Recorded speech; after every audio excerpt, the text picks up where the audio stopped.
Jésus-Christ. Je suis l'homme de Dieu Israël du ministère du salut des âmes, comme je l'ai dit. Je suis à Daloa, au lit Extension 3. Oui, la nouvelle Côte d'Ivoire, la gloire du Christ. Nous allons partager encore un verset surnaturel. Oui, Jésus l'a dit, les paroles que je vous dis, elles sont esprit et vie. La Bible nous parle dans le livre de l'Apocalypse 4, le verset 7, des 4 êtres.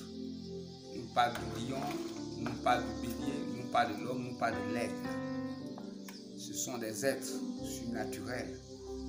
Oui, nous ne devons pas prendre les versets qui sont dans la Bible comme si c'était véritablement un roman, un truc Chanel.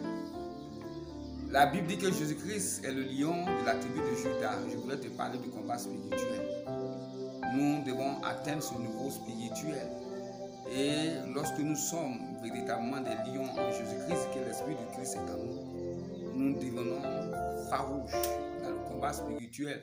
Parce que le diable, oui, est appelé le chien dans la Bible. Oui, ces mystiques, ces sorciers sont appelés chiens. Donc sur le plan spirituel, le chien va se croiser avec le lion. C'est pour cela que parfois, lorsque je prie pour certaines personnes, oui, en les recevant véritablement dans le combat spirituel, j'invoque l'esprit véritablement du lion qui est le Seigneur Jésus-Christ, afin que ces personnes-là, leur âme s'attache véritablement à ce lion conquérant de la tribu de Juda, que notre Seigneur Jésus-Christ, qui est énoncé véritablement dans le livre de l'Apocalypse. Chers frères et sœurs, c'est une réalité. Si les hommes d'à côté, ça veut dire que les sorciers ont la capacité de se transformer en serpent, ont la capacité de se transformer en hibou, ont la capacité de se transformer véritablement dans certains êtres qui sont féroces, qui nous détruisent. Nous aussi, nous avons cette capacité parce que la Bible nous le donne dans le livre de l'Apocalypse 4, le verset 7. Je suis venu te parler du surnaturel. Le lion, oui, lorsqu'il rugit, son rugissement fait trembler l'ennemi. Ça veut dire que ta parole doit faire trembler l'ennemi. Le lion, lorsqu'il regarde son adversaire, il le fixe. Ton regard même doit fixer ton ennemi au nom de Jésus-Christ. Le lion, lorsqu'il bondit sur son ennemi, oui, avec sa patte supérieure, sa patte inférieure, il fixe son ennemi à terre. Le lion, lorsqu'il saisit son ennemi, oui, par ses crocs, il le déchiquette. Oui, chers frères et sœurs, comme on le dit ici-bas, celui qui veut la paix prépare la guerre. Oui, et notre manière d'être des hommes de paix, paix dans notre famille, paix dans notre société, c'est d'être des lions conquérants, oui, à la dimension du Seigneur Jésus-Christ, parce qu'il nous donne sa nature. Christ en moi, l'Esprit de la gloire. Si je vis, ce n'est plus moi qui vis, c'est Christ qui vit en moi.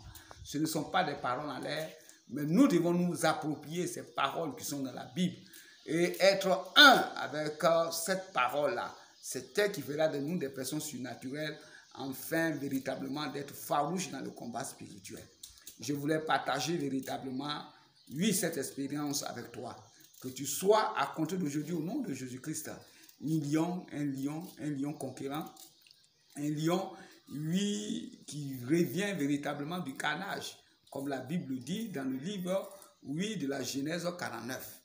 Oui, chers frères et sœurs, nous pouvons l'être si nous sommes attachés véritablement au Seigneur Jésus-Christ, afin que notre âme soit combative en toute heure, en tout moment, afin que la paix soit véritablement notre partage. Lorsque tu es faible spirituellement, tout le monde vient essuyer leurs mains sur toi. Tout le monde vient, oui, mettre leurs mains sur toi. Mais lorsqu'on sait que tu es un lion, les gens s'en méfient. Comme on a l'habitude de le dire, Cabri regarde ton visage avant de manger, oui, ton igname. Oui, chers frères et sœurs, soyons des personnes spirituelles, surnaturelles, afin que n'importe qui ne s'hasarde pas à nous attaquer. Au nom de Jésus-Christ, si tu as aimé la vidéo, partage-la, il faut liker, afin que tout le monde sache que nous sommes dans un temps très, très important où le chrétien doit être farouche dans le combat spirituel, surnaturel. Au nom de Jésus-Christ, que la paix du Seigneur soit sur vous. Amen.